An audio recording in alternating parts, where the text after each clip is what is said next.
అందరికీ నమస్తే అండి ఫ్రెండ్స్. ఈ పూట మన వీడియో ఏమంటే, మన యూట్యూబ్ ఛానల్ చూసే అభిమానులు కొంతమంది, అమ్మ మన ఆశ్రమంలో అన్ని కులాలు అన్ని మతాలు వాళ్ళు ఉంటారా, లేకపోతే పలానా కులం పలానా మతం అట్లాంటి వాళ్ళు మాత్రమే జాయిన్ చేయించుకుంటారా అన్నట్లుగా క్వశ్చన్ చేశారు.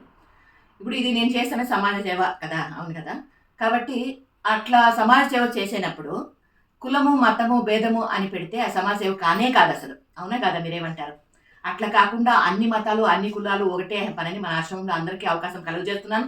అందరూ కులాలు మతాలు వాళ్ళు కూడా ఉన్నారు మన ఆశ్రమంలో.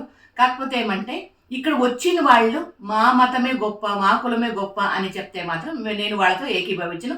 వెంటనే వాళ్ళని ఇక్కడ నుండి వెనక్కి పంపించేస్తాను.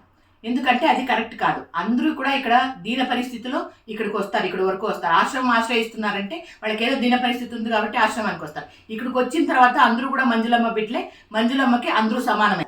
ఇది కరెక్ట్ అని నేను అనుకుంటాను. మీకేమనిపించింది అనేది కమెంట్ సెక్షన్లో తెలియజేయండి. ఇది ఇప్పుడు మన చిన్న వీడియో. నచ్చితే లైక్ చేయండి. ఓకేనా? Thank you.